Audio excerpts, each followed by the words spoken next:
During dinner, I saw my gold-digging granddaughter texting, "That wrinkly old hag needs to be put in a nursing home." I read it. The next day, I announced I was moving out, and she'd be paying for her rent and college on her own.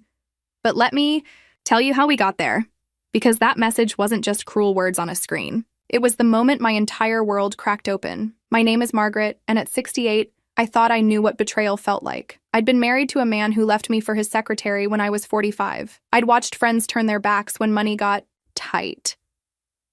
But nothing, absolutely nothing, prepared me for what I saw that Tuesday evening in October. Jessica had come over for our weekly dinner, just like she had every Tuesday for the past 6 years since she'd moved back to attend the local university. She was 24 now, my only grandchild, the daughter of my son who died in that car accident when she was barely 2 years old. I'd fought tooth and nail for custody of her when my daughter-in-law couldn't cope with single motherhood and addiction. Before we continue, comment where you're watching from and subscribe to the channel. We'd love to see how far our stories are reaching.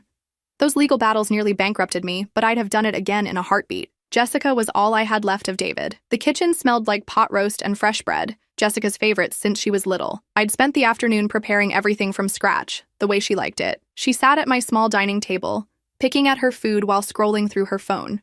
Nothing unusual there. These days, young people seemed attached to those devices like they were lifelines.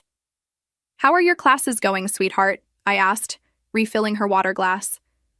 "You've been so quiet about school lately." "Oh, you know, same old stuff," she mumbled without looking up. "Professor Williams is still being a pain about the semester project." I nodded, though something felt off. Jessica had always been chatty about her studies, especially her psychology courses. She wanted to be a therapist, she told me, to help people the way she wished someone had helped her mother. I was so proud of that dream, proud that despite everything she'd been through, she wanted to heal rather than hurt. "Do you need any extra money for textbooks this semester?" I offered. "I know they can be expensive." For just a moment, her typing stopped. She glanced up at me with an expression I couldn't quite read. "No, Grandma, I'm fine. You do enough already." That should have warmed my heart. Instead, something cold settled in my stomach. There was something in her tone, something that didn't match the words. I turned back to the stove to check on the apple crisp I'd made for dessert. That's when I heard the soft ding of her phone receiving a message, followed by her fingers tapping rapidly on the screen. Then another ding, more typing. I glanced over my shoulder and saw her face illuminated by the blue glow, her lips curved, in what looked almost like a smirk. "Everything okay, honey?" I asked. "Yeah, just texting Bree about this weekend." She didn't look up. "We're planning a girls' night out." I smiled, though my chest felt tight. Jessica rarely mentioned friends anymore, and when she did, it was usually to complain about how they didn't understand her busy schedule. The typing continued, rapid and constant, like she was having an intense conversation. I served the apple crisp and sat down across from her. She barely touched it, too focused on her phone. The blue light cast strange shadows across her face, making her look older somehow, harder. This wasn't the granddaughter I knew, the one who used to help me bake cookies and tell me about her dreams. "Jessica, could you put the phone away for a few minutes? I hardly get to see you anymore." She sighed dramatically but set the device face down on the table. "Sorry, Grandma, it's just been a crazy week." We talked for maybe 10 minutes about nothing important. Her job at the campus bookstore, the weather, whether she needed me to do her laundry. Standard grandmother-granddaughter conversation, though. It felt strained. Every few seconds, her eyes would dart to her phone, like she was desperate to pick it up again. Finally, she excused herself to use the bathroom. In her rush, she knocked over her purse, spilling its contents across the floor. I bent to help gather everything up, and that's when I saw it. Her phone had landed face up, the screen still lit, a message thread was open, and my own name was right there at the top. I shouldn't have looked. I know that. Privacy is important, especially for young adults trying to find their independence. But seeing my name stopped me cold. Why would Jessica be texting about me? The messages were with someone named Tyler, though I'd never heard her mention anyone by that name. My hands shook as I read the most recent exchange. Tyler, when are you gonna make the move? Jessica, soon. That wrinkly old hag needs to be put in a nursing home anyway. She's getting too old to live alone. Tyler, LOL harsh, but prob true. You checked out places yet? Jessica, yeah, found one that takes Medicaid. Cheap as hell. Then I can have the house. I stared at the screen, my vision blurring. There were more messages above, but Jessica's footsteps were coming back down the hall. I quickly placed the phone back where it had fallen and pretended to be collecting her scattered lip balm and keys. "Thanks, Grandma," she said, scooping everything back into her purse. If she noticed anything different about my expression, she didn't show it. "I should probably head home soon. Early class tomorrow." I nodded, not trusting my voice. We said our usual goodbyes, her giving me a quick hug that now felt mechanical, rehearsed. I stood at the window and watched her drive away in the car I'd helped her buy, using money from the retirement fund I'd been building for 30 years. That night, I didn't sleep. I sat in my recliner, the one David had given me for my 60th birthday, and stared at the walls of the house I'd called home for 23 years. Every corner held memories of Jessica growing up. Her first steps in the living room, birthday, parties in the kitchen, homework sessions at the dining room table, reading bedtime stories in the guest room that became hers when she needed a place to stay during college. All this time, I thought I was building a legacy for her. I thought I was giving her stability, love, a foundation to build her life on. Instead, I was apparently just an obstacle to be removed, a wrinkly old hag standing between her and whatever she thought she deserved. The worst part wasn't even the cruel words. It was the casual way she'd written them, like discussing the weather. There was no conflict in her mind, no guilt.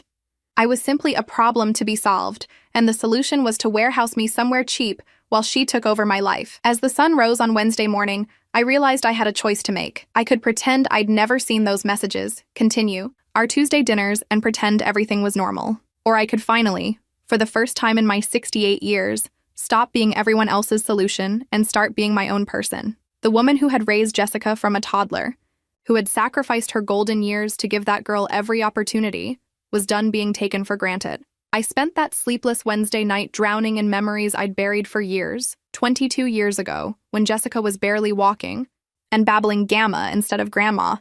I thought taking custody of her would be temporary. Just until Lisa got clean, got back on her feet after David's funeral.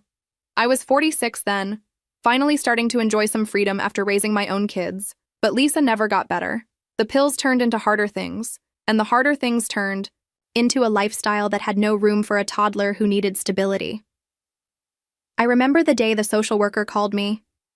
Jessica had been found alone in the apartment for 3 days while Lisa was on a bender. 3 days. She was so thin when they brought her to me, her little arms reaching out like she knew I was safety. I sold my dream house that year, the one Richard and I had planned to retire in, with the big garden and the reading nook by the bay window. I moved into this smaller place because it was closer to good schools and had a yard where Jessica could play. I told myself it was temporary, that once she was older, once Lisa got her act together, things would go back to my original plans. Lisa died of an overdose when Jessica was 8. I never told Jessica the real cause. I said it was her heart, which wasn't entirely a lie. I figured she'd been through enough trauma without knowing her mother chose drugs over living to see her grow up. From that day forward, Jessica was mine, completely. Not just my responsibility, but my purpose. I threw myself into being the parent she needed. PTA meetings, soccer practice, sleepovers with girls whose mothers looked at me with pity because I was the grandmother doing the mother's job. I didn't care about their looks.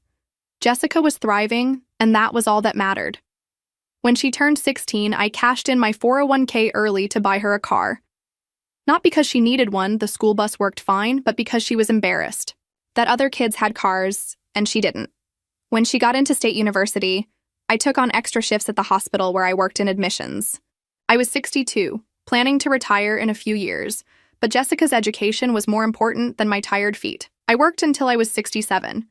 2 years passed when I'd planned to stop. My back ached from sitting at that desk all day, and my eyes burned from staring at computer screens. But Jessica needed money for textbooks and rent, and all the little expenses that come with college life. When she decided to switch her major from business to psychology, adding an extra year to her degree, I didn't complain. I just picked up more hours. Last year, when she said she wanted to take a year off to find herself, I supported that too. She moved into a nice apartment across town, and I helped with the deposit and first month's rent. When she decided to go back to school this fall, I was proud of her for making that choice. I increased her monthly allowance to help with the transition. All those years, all those sacrifices, I thought we were building something together. A bond. A future where she'd remember the grandmother who never said no, who always put her needs first. I imagined holidays when she'd bring her own children to visit, and she'd tell them stories about how Grandma Margaret always made everything okay. But sitting in that recliner on Wednesday night, staring at the photographs covering my mantle, all those memories felt different. Every picture of Jessica's graduation, every birthday party, every Christmas morning looked like evidence of my own foolishness. Had she been performing even then? Had any of her smiles been real? I remembered. Her 18th birthday party. I'd invited all her friends, spent weeks planning it. She seemed so happy that day, hugging me tight and whispering, "Thank you for everything, Grandma. I love you so much." But now I wondered if she was already calculating how much longer she'd have to pretend. The house felt enormous and empty around me. Every room echoed with conversations we'd had, moments I'd treasured. Her doing homework at the kitchen table while I cooked dinner. Her practicing her driving test questions out loud while I folded laundry. Her telling me about boys she liked, asking for advice about friends who were being mean. Had any of it been real? Or was I just the convenient caretaker, the free housing, and meal service until she could figure out how to take over completely? I thought about all the times family members had made comments about my situation. My sister Ellen had said more than once, "You're too generous with that girl, Margaret. You'll regret spoiling her someday." My neighbor Mrs. Patterson had watched Jessica come and go over the years, always making observations about how I did everything for her while she did nothing in return. I'd defended Jessica every time. She was young, I'd say. She was dealing with trauma from losing her parents. She'd appreciate everything when she was older, but they'd seen something I hadn't wanted to see. Or maybe I had seen it and chose to ignore it, because facing the truth would have meant admitting that the most important relationship in my life was built on my delusion. The clock on the mantel chimed 4 a.m., and I was still sitting there in my nightgown, surrounded by the evidence of a life spent in service to someone who called me a wrinkly old hag behind my back. Someone who was planning to warehouse me in the cheapest nursing home she could find so she could inherit a house I'd kept beautiful for decades.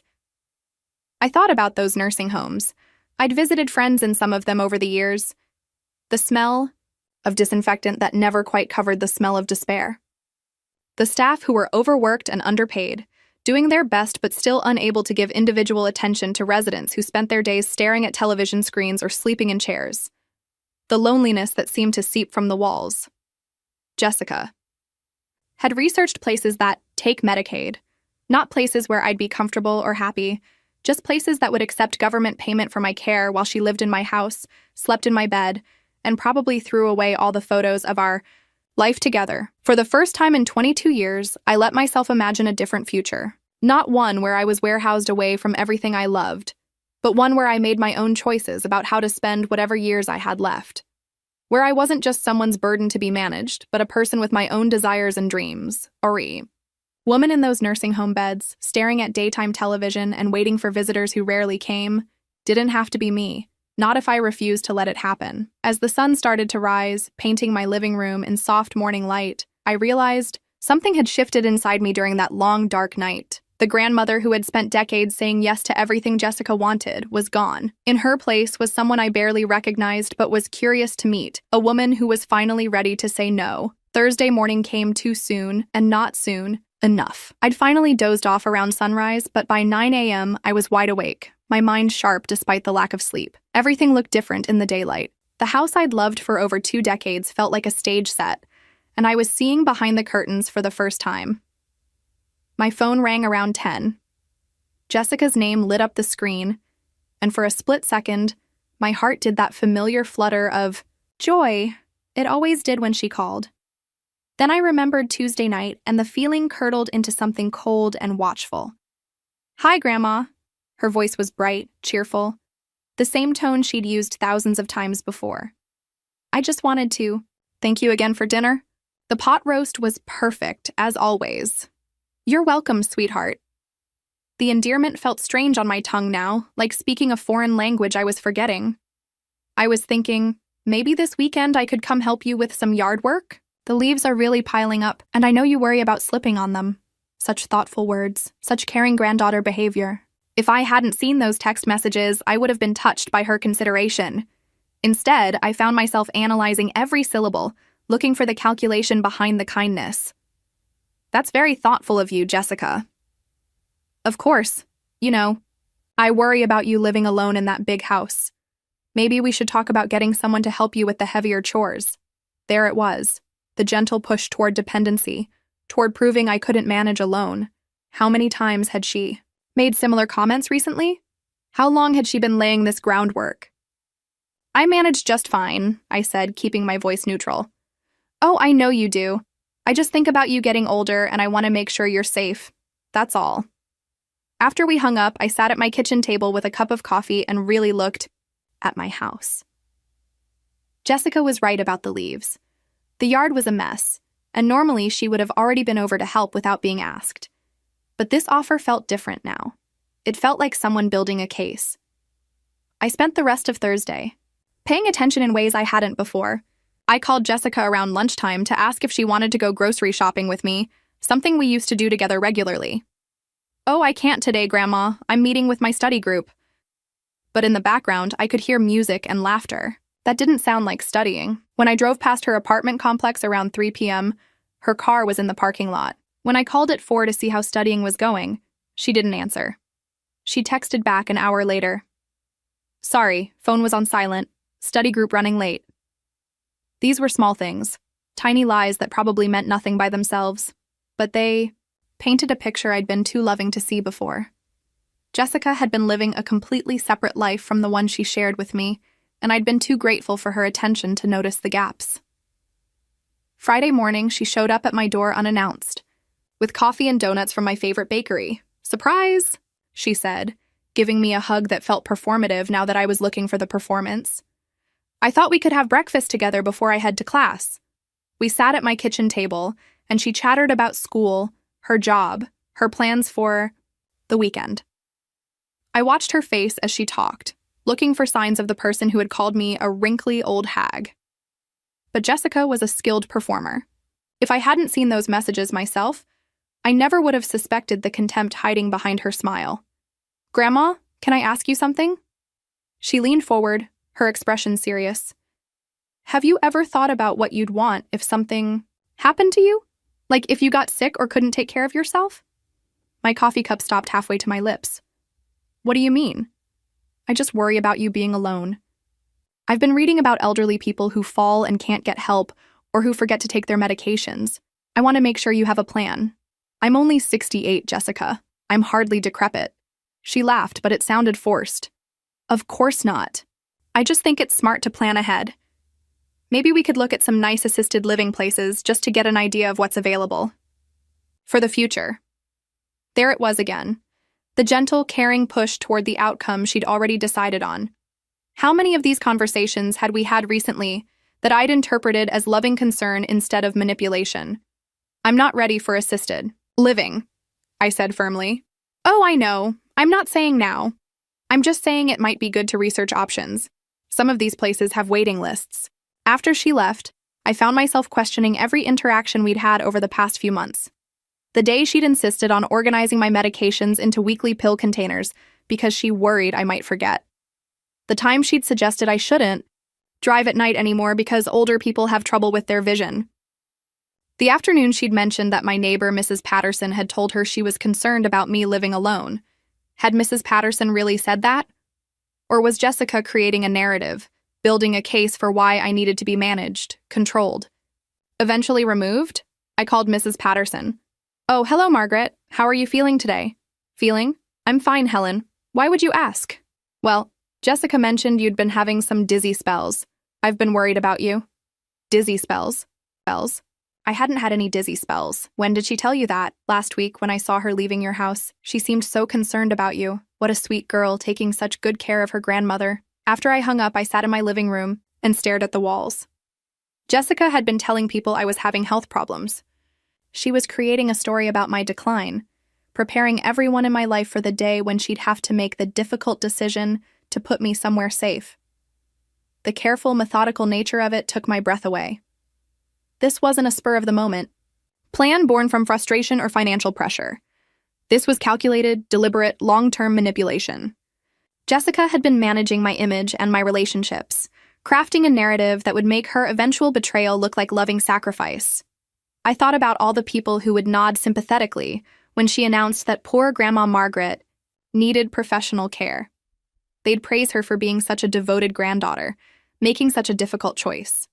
They'd never question whether I'd wanted to go, whether I'd had any say in my own future. For 22 years, I'd shaped my life around loving Jessica.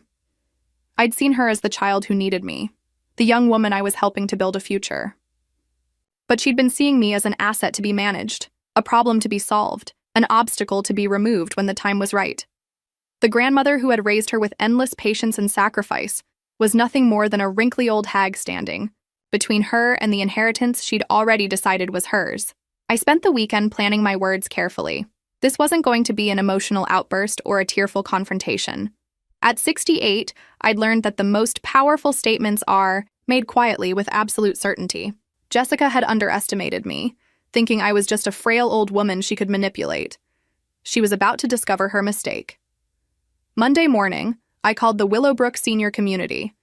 I'd driven past their beautiful complex dozens of times, over the years admiring the landscaped gardens and the residents I'd see walking their small dogs or sitting on benches reading. It wasn't assisted living or a nursing home. It was independent living for active seniors, with 1- and 2-bedroom apartments, a community center, and optional meal plans. The tour was scheduled for Tuesday afternoon. By Wednesday morning, I'd put down a deposit on a lovely 1-bedroom unit with a view of their gardens. The move-in date was set for the 1st of November, just 3 weeks away. That evening, I invited Jessica for our usual Tuesday dinner. She arrived at 6:30 with flowers from the grocery store, probably picked up as an afterthought but presented as if she'd been thinking of me all day. "These are beautiful, sweetheart," I said, arranging them in a vase. "Sit down. Dinner's almost ready." She settled into her usual chair, phone already in her hand. I served the meal in silence, watching her pick at her food while typing. The normalcy of it struck me as almost funny. Here we were, going through the motions of our weekly ritual, while everything between us had fundamentally changed. "Jessica," I said, setting down my fork, "I have something to tell you." She looked up, probably expecting news about a doctor's appointment or a new medication. Her expression was polite, mildly interested. "I'm moving." Her phone slipped from her hand. "What?" "I've decided to move to Willowbrook Senior Community. I put down a deposit yesterday." The color drained from her face. "Grandma, what are you talking about? You love this house." "I do love this house. But I've realized it's time for a change. You can't just... What brought this on? Are you feeling okay? Have you been having more of those dizzy spells?"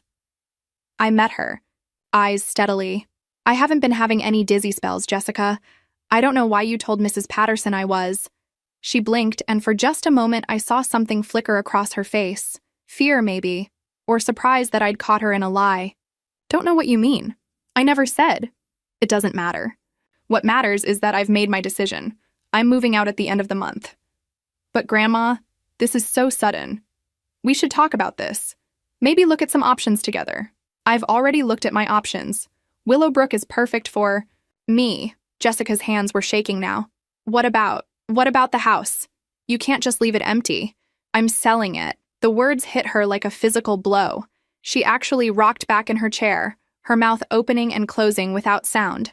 "You're selling the house?" she repeated slowly. "Yes. The real estate agent thinks we can get a good price. The market's strong right now, but this is the family home. This is where I grew up." "Yes, it is. And now I'm ready for the next chapter of my life." Jessica stood up abruptly, pacing to the window and back. "This doesn't make sense. You've never mentioned wanting to move. You've always said you'd die in this house. People change their minds. Not like this. Not without warning."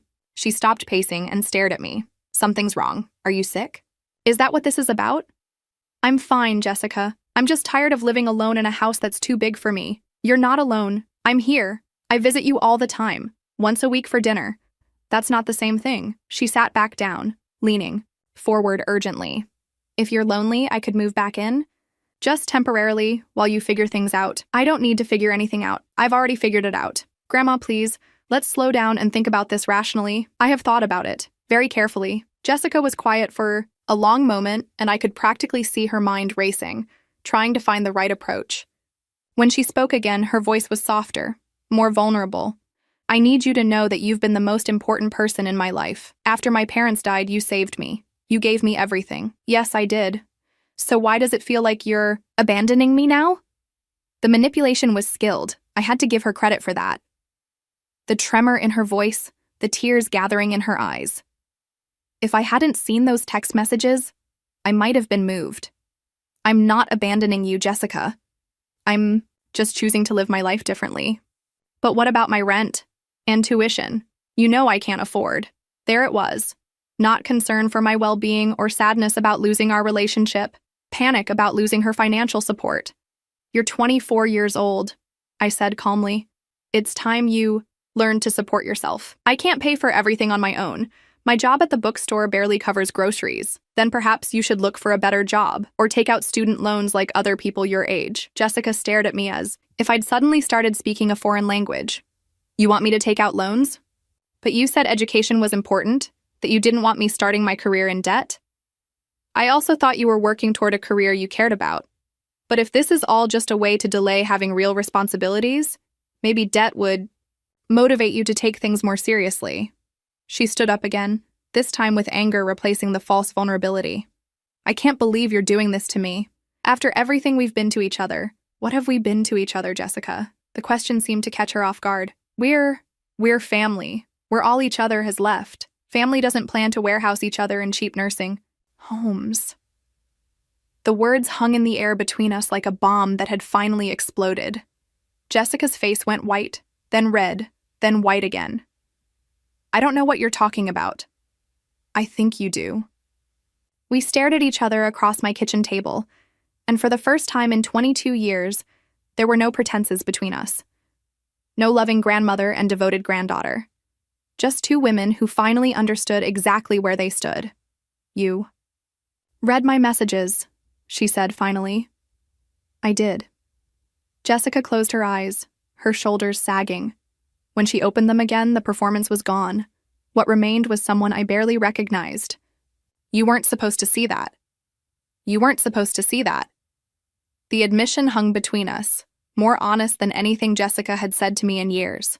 No denials, no explanations. Just the truth that she'd been caught. No, I wasn't. I agreed, but I did. Jessica slumped back into her chair, her hands covering her face. When she looked up, her eyes were red but dry. It's not what you think. What do I think, Jessica? You think I don't love you? You think I'm just using you? I waited, saying nothing. I do love you, she continued, her voice getting stronger.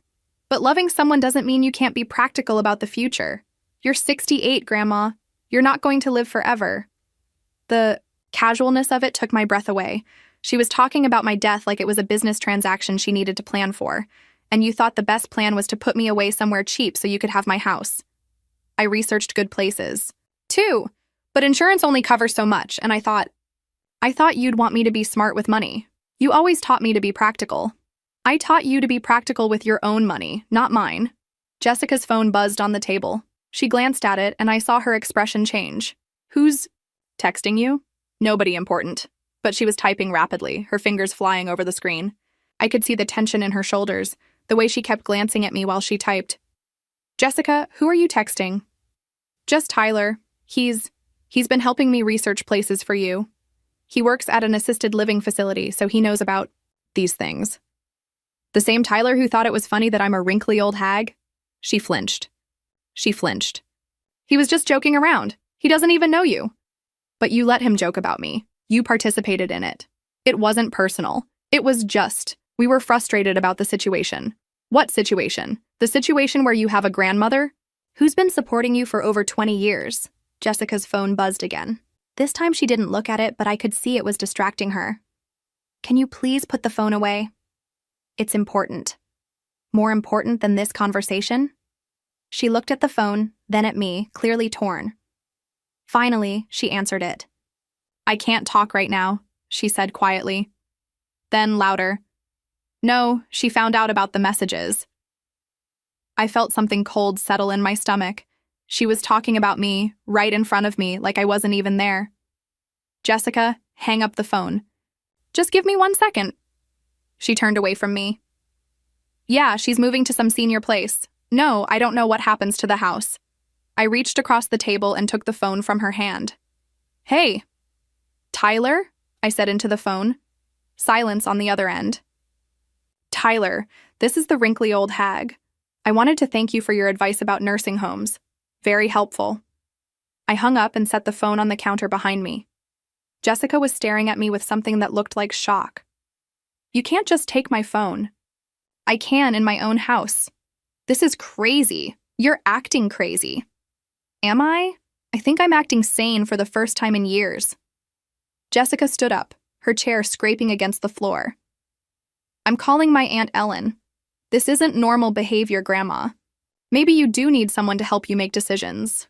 The threat was clear. If I didn't cooperate, she'd find other family members to declare me incompetent. Go ahead and call Ellen. Tell her I'm moving to a beautiful senior community and selling my house.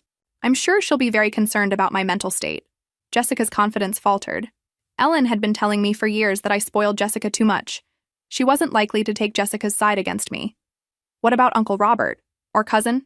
Mike? What about them? Do you think they're going to be upset that I'm finally putting myself first for once in my life? I could see her running through her options, trying to find someone who would support her position. But Jessica had never cultivated relationships with my family. She'd always been too busy, too focused on her own life. The only person she'd invested in was me, and only because I was useful. I can't believe you're doing this, she said finally. After everything I've meant to you, what have you meant to me, Jessica? She looked genuinely confused by the question. I'm your granddaughter. I'm your family. Family doesn't plot to put each other away. Family doesn't lie about health problems to create narratives. Family doesn't call each other names behind their backs. I made a mistake. I was venting to a friend. Everyone does that. Do they? Do you think I've ever called you names to my friends? Do you think I've ever talked about you as a burden I need to get rid of? Jessica opened her mouth, then closed it. For the first time, she seemed to be considering how her behavior might look from my perspective. I'm sorry, she said quietly. I'm sorry about the messages. I'm sorry I lied to Mrs. Patterson. I'm sorry I hurt you. It was the first genuine apology I'd heard from her, and it almost broke my resolve. Almost. I know you are. But sorry doesn't fix 22 years of taking me for granted. 22 years? What are you talking about? I've been grateful for everything you've done. Have you? When was the last time you did something for me? That didn't benefit you somehow? Jessica stared at me, and I could see her mind working, trying to come up with examples. The silence stretched between us. I come to dinner every week, she said finally, because I cook for you and you don't have to buy groceries that night. I help with yard work when I ask you to, and usually I have to ask multiple times. I spend time with you. While you're on your phone, texting people about what a burden I am. Each response hit her like a physical blow. I could see her realizing that everything she'd thought was generosity on her part had actually been self-serving. So what happens now? She asked, her voice small. Now you learn to take care of yourself, and I learn to take care of me. And if I can't manage without your help? I looked at her, this young woman I'd raised and loved and sacrificed for, and felt something I'd never felt before. Not anger, not sadness, but a kind of peaceful finality. Then you'll figure it out, the same way I did when I was your age and had to raise a child alone. 6 months later, I was sitting in my sunny apartment at Willowbrook, having coffee with my neighbor Dorothy, when my phone rang. Jessica's name appeared on the screen and my heart did that old familiar flutter before settling into something calmer, more cautious. Hi, Grandma. Her voice was different, quieter, less performative. Hi, sweetheart. I was wondering if I could come visit you this weekend, if that's okay. I looked out my window at the gardens where residents were tending small plots of vegetables and flowers. I'd like that. I have something I want to show you. Saturday afternoon, Jessica arrived carrying a small potted plant and looking nervous. She'd lost weight, and her hair was pulled back in a simple ponytail instead of the elaborate styles she used to spend hours perfecting. She looked younger somehow, more real. How are you? I asked, leading her to my small living room. I'm okay. Different, but okay. She looked around my apartment, taking in the way I'd arranged my furniture, the photographs on the walls. This is really nice, Grandma. I like it here. We sat in silence for a moment, both of us navigating this new dynamic. Jessica wasn't performing anymore, and I wasn't trying to anticipate her needs. We were just two people, figuring out how to be together. I brought you this, she said, holding out the plant. It's basil. I remembered how you always liked to grow herbs. Thank you. I took the pot, noting that it was healthy and well cared for, not something grabbed from a grocery store display. This is lovely. I've been learning to garden, she said. I got a job at the nursery across from campus. It doesn't pay much, but I like working with plants. What about school? I'm taking a break. I realized I wasn't ready for it before. I was just going through the motions because it was expected. She paused. Because it was easier than figuring out what I actually wanted. I nodded, remembering my own young adulthood, the pressure to follow paths that others had laid out for me. I got a second job too, she continued, waitressing at night. It's hard work, but I'm managing. Are you happy? The question seemed to surprise her. I don't know, but I'm not miserable either, and I'm learning things about myself I never knew before. We talked for 2 hours. Really talked, without phones or distractions or hidden agendas. Jessica told me about her jobs, about the small apartment she shared with a roommate, about how she'd had to learn to budget and cook and manage her time. It wasn't easy, but she was doing it. I owe you an apology, she said as she was getting ready to leave. Not just for the messages, but for not seeing you. For 22 years, you were just there, always available, always giving. I never thought about what you might want or need because I didn't think of you as a person with your own life. You were young. That's not an excuse. I was old enough to be grateful, old enough to be considerate. I hugged her goodbye, and it felt different from all the hugs we'd shared before. There was no desperation in it, no performance, just affection, between two people who were choosing to care about each other. After she left, I sat in my garden space, planting the basil she'd brought me. My neighbor Harold came over to admire it. Your granddaughter seems like a lovely young woman, he said. She's learning to be, I replied. That evening, I called my sister Ellen. How's Jessica doing? She asked. She's growing up. About time. You spoiled that girl rotten. Maybe, but maybe she needed to be spoiled for a while. Maybe we both needed to learn some lessons the hard way. And now? I looked around my apartment, at the life I'd built for myself. I had friends here, activities I enjoyed, a sense of purpose that didn't revolve around being needed by someone else. I was healthier than I'd been in years, both physically and emotionally. Now we're figuring out how to be family by choice instead of obligation. Jessica started visiting every few weeks. She'd bring updates about her life, ask about mine, and we'd spend time together without any agenda beyond enjoying each other's company. Sometimes she'd help me with small projects, but she never promised more than she could deliver. Sometimes I'd give her small gifts or help with advice, but I never gave more than I could afford to lose. One day, about a year after I'd moved to Willowbrook, Jessica arrived with a man about her age. Grandma, I'd like you to meet Tyler. I looked at the young man who had once laughed about me being a wrinkly old hag, and he had the grace to look embarrassed. Mrs. Margaret, he said, extending his hand. I owe you an apology. Yes, you do. I was wrong to say what I said. I didn't know you, and I was encouraging Jessica to treat you badly. I'm sorry. I studied his face, looking for sincerity. Thank you for saying that. Later, after they'd left, I thought about forgiveness and second chances. Jessica had needed to lose my support to discover her own strength. Tyler had needed to meet me to understand that I was a person, not just an obstacle, and I had needed to step away from being needed to remember who I was, beyond my roles as grandmother and caretaker. At 69, I was finally living for myself. I had a small circle of genuine friends, hobbies I'd never had time for before, and a relationship with my granddaughter that was based on mutual respect rather than dependency. The house I'd sold had given me enough money to live comfortably for the rest of my life. The granddaughter I'd raised had grown into a woman who could stand on her own feet. And the woman I'd buried under decades of self-sacrifice had finally found her way to the surface. Some stories end with dramatic confrontations or tearful reconciliations. But the best stories, I think, end with quiet growth and small daily choices to do better. Jessica learned to value what she'd taken for granted. I learned to value myself. And together we learned that real love doesn't come from obligation or guilt, but from choosing each other freely. Every morning, I wake up in my sunny apartment and make choices about how to spend my day. Some days I choose to call Jessica. Some days I choose to tend my garden or read a book or have lunch with friends. The key word is